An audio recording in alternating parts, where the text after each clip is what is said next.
Nanduri Raj Gopal, Department of English, Central University of Himachal Pradesh, to present his paper on Recentering Bharat. Chair, August audience.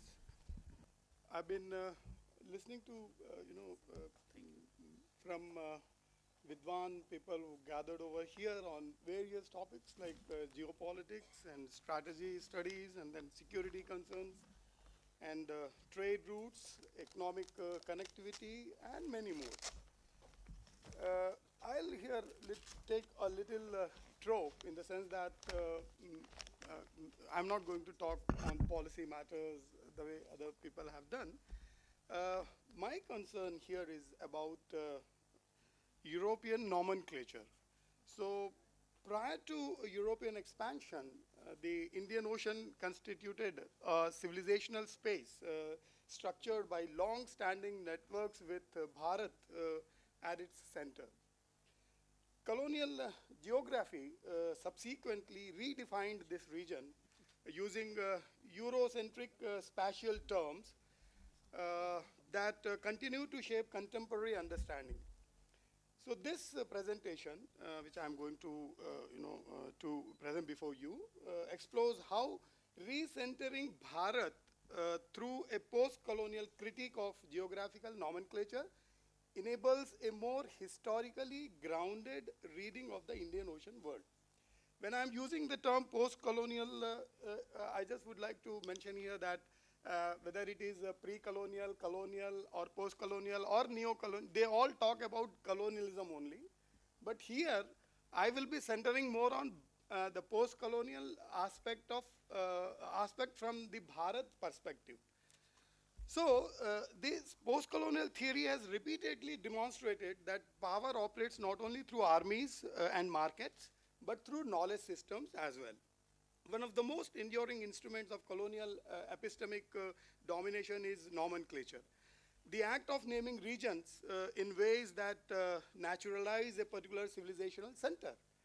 Terms such as I've been listening, many of the speakers, they have been using these terms like Middle East, Far East, and Southeast Asia are not neutral descriptors. They presuppose Europe as the spatial and epistemic center of the world, rendering other civilizations peripheral, derivative, and distant. From a Bharatiya standpoint, these labels represent an epistemic violence that erases older indigenous ways of imagining the world.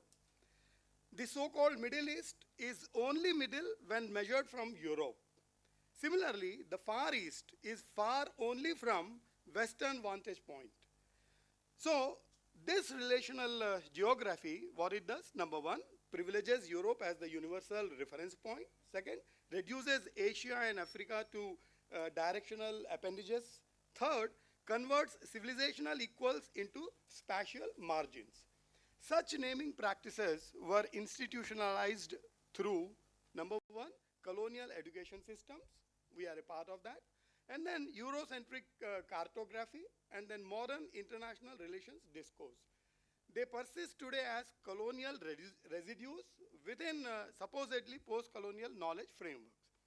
Long before European expansion, Bharat possessed a self-referential and internally coherent geographical imagination, grounded in directionality, what we understand in Hindi as Dik.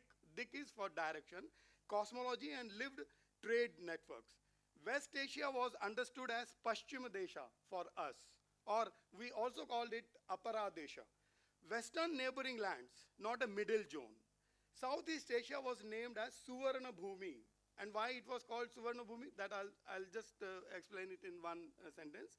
Suvarna Bhumi, and then Suvarna Deepa also it was known as, and then Yavat Deepa. Yavat Deepa we know as Java in today's time, and Kambuj Desha. So regions of prosperity and cultural continuity, and not a vague quadrant.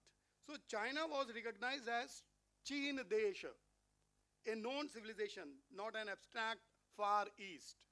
So these proximity, familiarity, and interaction, these names basically reflect the names that just now I have mentioned, Suvarna Bhumi, Yavat Dvipa, and all. They reflect proximity, familiarity, and interaction. Trade-based and cultural relationships, absence of civilizational hierarchy. Unlike colonial nomenclature, Indic's name did not reduce other regions to distance or utility. This is something, a point to be noted here. Western historiography often portrays the Indian Ocean as a prelude to European maritime expansion, implicitly suggesting that history truly begins with Portuguese or British arrival here. A Bharat-centric critique, I just would like to give a correction here. The Indian Ocean was already a Bharatiya Mahasagar, what we understand as Hind Mahasagar, a civilizational ocean. Bharat functioned as its economic, cultural, and intellectual pivot. Maritime networks connected Paschim Desha, Suvarna Bhumi, China Desh, or Chin Desh. Thus, European presence was late, disruptive, and extractive, not foundational. Colonial education systems systematically privileged Greco-Roman European geographical frameworks, marginalized Indic cosmology and spatial thought, recast India as a passive land civilization, ignoring its maritime agency. This produced what Gugi Wa Thiong called colonization of the mind, where colonized societies began to describe the world using the colonizers' categories, even against their own historical experiences. So reintroducing Indic nomenclature is not cultural nostalgia. It is an act of epistemic justice. It allows us to recenter Bharat as a knowledge-producing civilization, expose the contingency of Western universalism, restore the Indian Ocean as a shared, plural, pre-colonial space. And this does not require rejecting global dialogue. Somebody said that Columbus. तो मैं पूछना चाहता हूँ कि क्या Columbus के पहले America अपने अस्तित्व में नहीं था क्या? या वास्को ड गामा के भारत आने के पहले क्या भारत अपने अस्तित्व में नहीं था क्या? लेकिन इस तरीके का स्टेटमेंट देना है कि कोलंबस डिस्कवर्ड अमेरिका.